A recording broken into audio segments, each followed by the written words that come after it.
Nancy Pelosi was quick to say and has said, and actually started with Joe Biden, by the way, that said, show us your budget and we'll show you your values. It's everywhere, so go look that up. And then a lot of the other candidates got on board and they've been saying that. Well, here's the thing, the Democrats did not produce a budget, so therefore they must not have any values. So now we can start. Good morning, how is everyone today? My party let you down today, Brian. How is everyone today? For those who were there last night, City Elders, I thought that was an awesome turnout. I heard there were like 414 people there last night. That was awesome, awesome, awesome. If you think about 1 year ago, that getting started, I thought it was very moving, short of me and Mark Wayne and our silliness, but it was a good time. You know, I want to start out, and I'm going to try to give you guys some time to ask a question, because I know you guys get tired of people talking at you and you want to ask kind of what's going on, because it is hard to parse through all the news. So I'm going to talk about the three committees I'm on in kind of reverse order. Small business. For all the small business men and women in the room, I will tell you it's very refreshing to be on that committee, because actually when the Democrats call in the witnesses, they're actually, that you would not know who they actually are there for, because they actually tell truthfully, with the exception of one time, they tell truthfully what's going on with the ridiculous regulation and how they're suppressing the ability to actually create a job. And they're also, when you press them and you get 5 minutes they get 5 minutes to testify and you get 5 minutes to question them. And I always start out with sort of my small business background, and then I get into the narrative. Can you explain what happened in November 2016? And then again, can you explain what happened again in November 2018? When you look at the NFIB, where'd you go? There you go. NFIB's report on like 200,000 small businesses, and you look in 2016 of November, and the confidence level jumped 7%, and in November 2018 it dropped 4%. And there's a little pause, and I said, remind you that a guy named Ronald Reagan, we'll call him that. Almost. Donald Trump got elected and everybody got euphoric before there was ever a policy done. And in November of 2018, the Democrats took over the House. Now, that's not coincidental. That's what people in business, creating jobs, putting Americans to work, getting them off federal government, that's what they know happens. Small business people. So anyway, it's refreshing to be on that committee. I'm also the ranking member, or the chairman for the Republican group on the capital access, growth, and tax policy. On energy and commerce, which is really important to our state, I sit on the subcommittee for energy and minerals, which is really important for this state. There's so many people in this room that are touched by that, either through technology or through petroleum engineering and things like that. So a little shout out over here. You know, so it's important that we, again, create jobs and put Americans to work of all skill levels across all spectrums. And then I also sit on tribal affairs. I will tell you, from that standpoint, there's been zero on there so far in the first 4 months that has anything to do with Oklahoma. Nothing. It's all about eroding shorelines in California and the sovereign land going to the bottom of the ocean, and they want compensation because of climate change. One thing that's pretty interesting, though, is climate change has been brought to the committee 7 times. It's not even a committee of jurisdiction. And so we're not even working on things that matter to the actual energy side of natural resources. And so that's a real challenge. And then finally, it's kind of the old proverbial thing, be careful what you ask for, you might get it. I wanted to be on budget because I hate, you know, through the campaign, all of us talk about the budget and issues like that, and we all see it on the news. So I wanted to be on the budget committee to actually see what goes on. I caught the car. It's ugly. It's, I'll tell you, and you all know this from the State House and from the U.S. House, is that it's the responsibility of the majority party in the House to create the budget. All spending originates in the House. Nancy Pelosi was quick to say and has said, and actually started with Joe Biden, by the way, that said, show us your budget and we'll show you your values. It's everywhere, so go look that up. And then a lot of the other candidates got on board and they've been saying that. Well, here's the thing, the Democrats did not produce a budget, so therefore they must not have any values.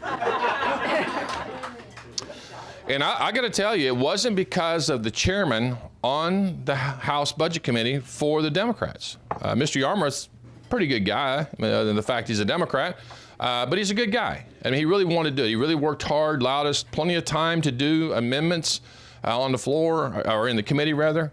But when he took it to the Speaker and to the Leader Hoyer, they couldn't agree on a budget because they couldn't agree on how much they wanted to spend.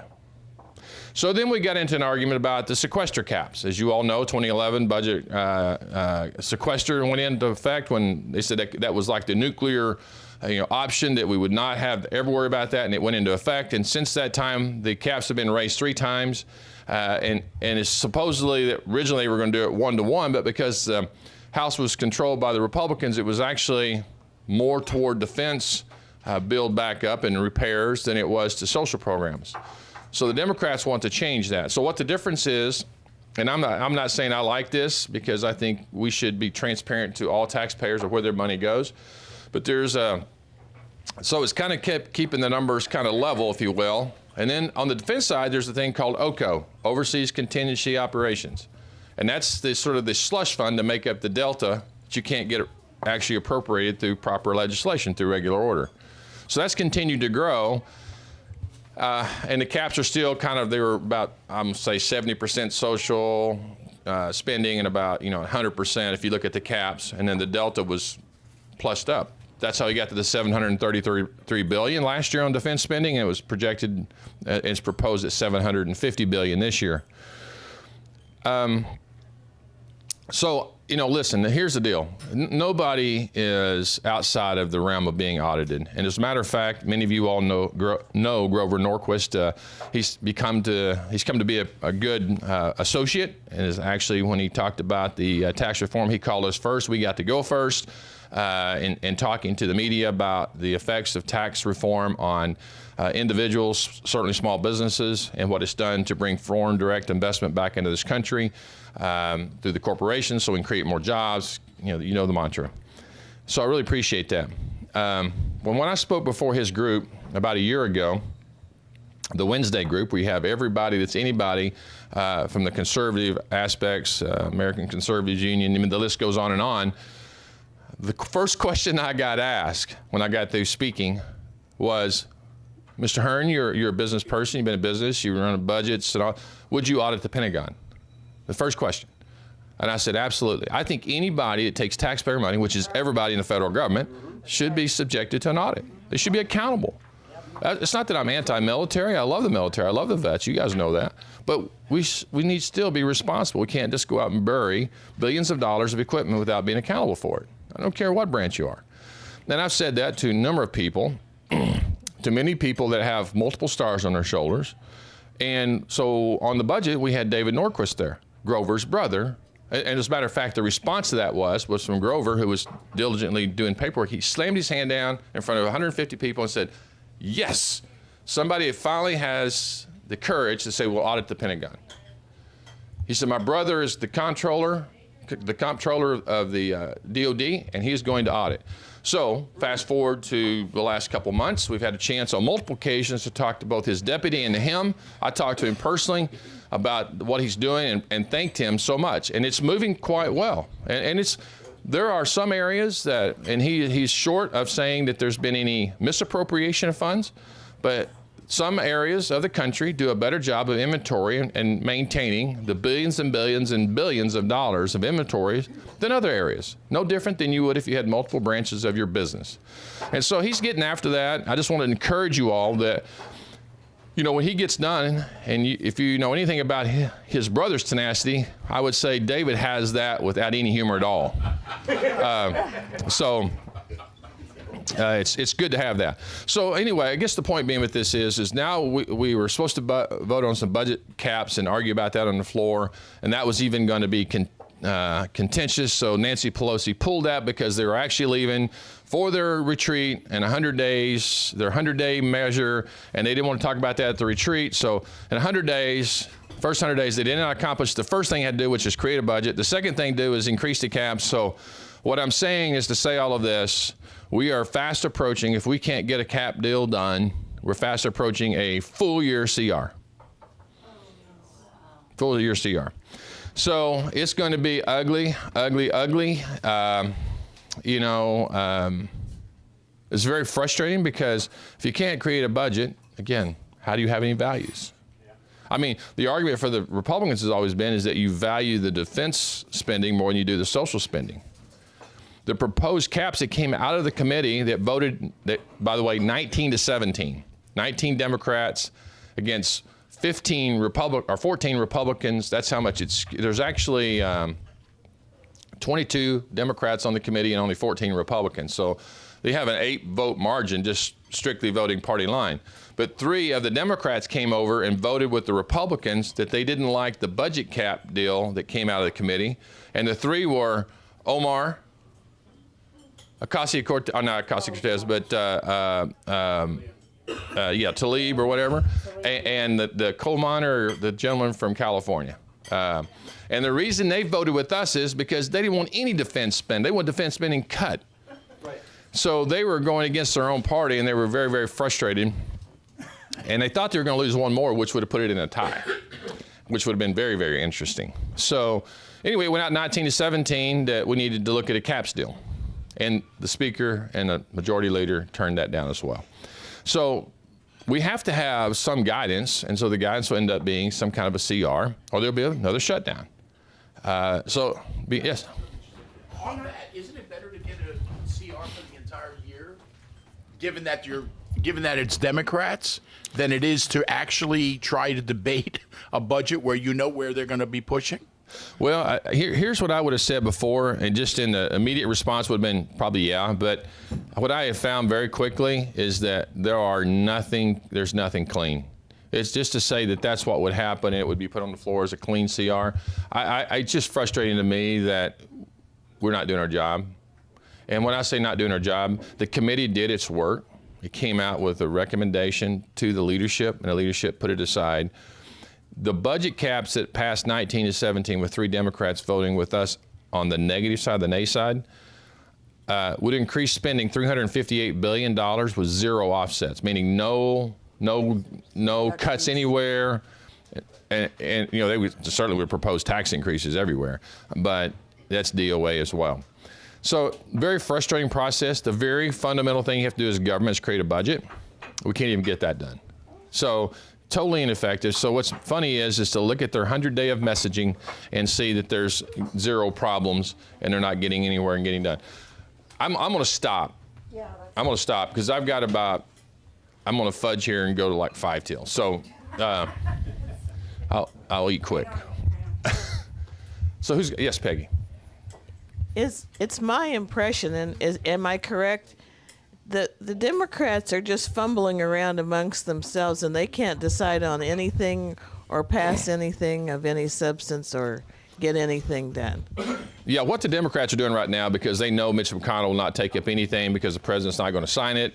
So if it's not purely bipartisan, it's all about messaging. It's all about messaging and using that message to promote their Democrat candidates. There are 20 now, and allow them to go after the president.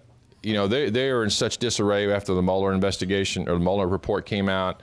They've moved on to, you know, this is just an evil guy, you know, some subjective comments.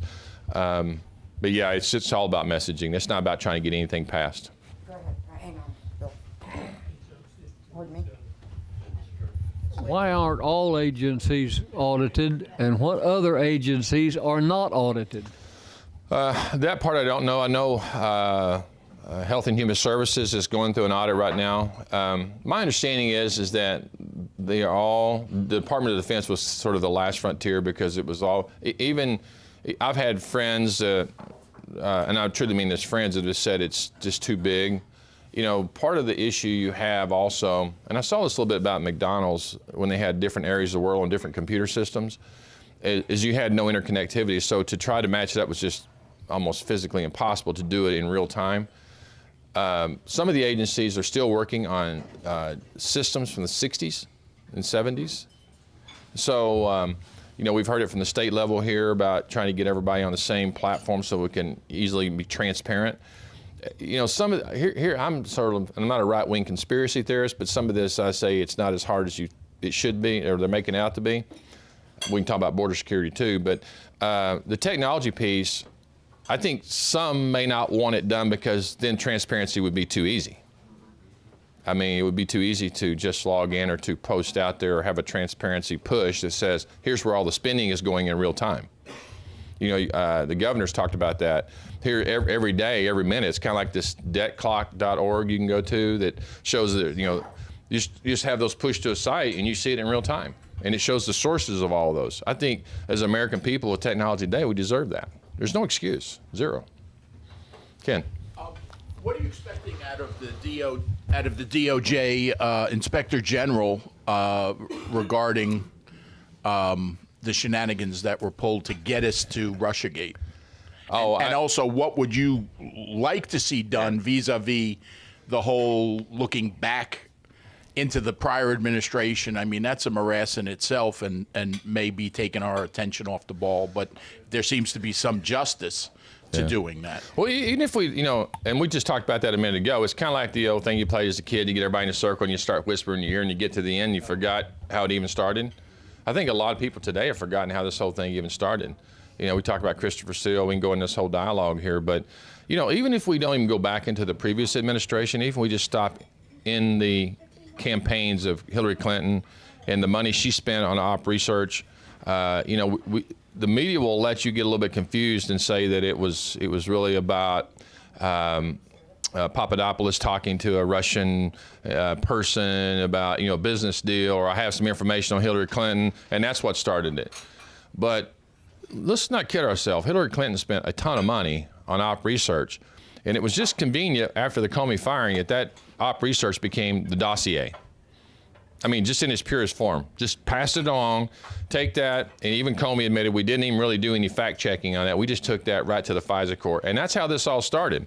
So then if you think about this, how this all went forward, they want to talk about obstruction. And I probably in the purest legal terms, you probably can obstruct even though there was an underlying crime. But we've gone beyond the crime part. This is all political now. And so they don't even believe it's a crime. So I think we should not let that go, quite frankly, because to let it go means it could be repeated without any fear of repercussion because precedent's been set. So I think we have to make somebody feel a little uncomfortable. To whatever degree that could be, that would be awesome. Do you expect that the Inspector General's report's going to... I don't know how he could not, or she could not, or the group could not, after everything that's in the press. I just don't know how you could do that.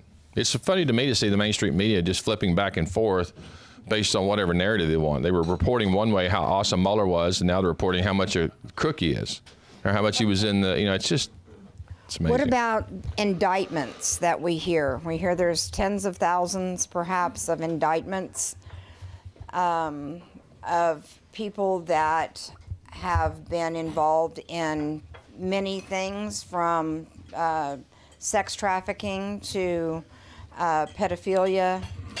Do you know anything about that? I don't, but I will tell you this. Nothing surprises me. Devin Nunes's office is right next to mine, and I was talking to Devin about a lot of the things that you're seeing that are classified. They would love, the dossier part would love to actually release a lot of this because it'd be fully exonerating. The issue is though, and this is actually kind of clever, if you're actually in the business of doing this kind of stuff and creating this conspiracy, then you knowingly put things in there that are classified, knowing that it can't be released down the road. And so he asked that, this has probably been a month ago now. He was talking at conference. He said, he's trying to get all the emails sent to him, because the email streams about all these different Christopher Steele conversations and Strzok, it's kind of funny. Strzok said, as soon as it comes out, I'll testify. He thought it was going to be, damning to the president. Now he can't be found, So the list goes on and on. It's a mess, and this is not going to play out until after the president's election. I'm just wondering, how concerned are the members in Congress about China? Because I know the public is very concerned about China, but I don't sense that our members in Congress are. And I'm covering all areas, electronics, agriculture, everything. Because even down to where they're infiltrating the universities, how concerned, do they consider this to be a major, major problem? So what I've learned when we put the question, how is Congress? I will tell you that Congress as a whole, it's probably what percentage of Congress is excited about it or is concerned about it, because as you all know, every person in America gets elected by, 780,000 of their, represent 780,000 of their closest friends, and for all different reasons. I'll tell you, it's the gravest thing that I talk about, not just because of what they're doing, but it's even in the constraints of tariffs in that conversation. As a business person, and those are your business, you would love to go fix an isolated issue and then move on to the next isolated issue. Unfortunately, everything touches one another. And the whole conversation that President Trump is talking about when it comes to tariffs, he's been talking about for 30 years. You guys have seen all the Oprah conversations and all the interviews about tariffs and devaluing currency and messing with trade and stealing our properties. This was long before he was the president. So he's acting on what he has known as a business person for all these years. They're into every avenue. They buy our real estate. They're involved in our education. They're trying to be involved in our infrastructure with 5G, and we're keeping them out. Well, yeah. So, I'm not saying they're the evil empire, but what I'm saying is that, and some of you might, I'll challenge you to go back and read something. The reason we know what it's old saying is it farmers said we know a thing or two because we've seen a thing or two. We should know this because this was actually kind of our mantra after World War II. When the world was in disarray, we took the British network around the world, and that's how we became so powerful so quickly. Is that we learned from their mistakes, and we took this and said we're not going to divide and conquer. We're going to go to help liberate and create democracy so they can be standalone. You may have heard the Chinese thing about the Belt and Road issue, where they're taking and building infrastructure across the globe. And it's like my grandfather used to say, I don't want to own all the land. I just want to own what's next to me. And you think about that, Sandy. If you just keep buying what's next to you, pretty soon you own everything. That's the way China is. They're going across the globe, and their Belt and Road into the United States would be 5G, because there's no contiguous landmass for them to get into. So they're very smart. They own pretty much all the companies that are doing this. So they're government-owned companies that are using this as opposed to private industry like we'd have to do. So I'm very concerned, not only from me right now, but for future generations. China is, and I'll leave you with this thought. People talk about the negotiation, are we going to get a deal? If let's just say you're working with me or something, I'm working with Rhonda, and she's saying, she doesn't have any term limits and I do. Meaning our president does and President Xi does not. And if he doesn't like what President Trump says, he knows that in possibly 2 years, he will not be reelected. He'll do everything he can not to get him reelected so he can get into the United States. But should he get reelected, he knows absolutely President Trump's done in 6 years from now. So he has no term limits, and the Chinese are willing to wait 1,000 years. We can't even wait 1,000 hours. So they are playing the long game, and they're perfectly okay. They have the people. They have the ability to make the money. Their economy is growing at 2.5 times what ours is.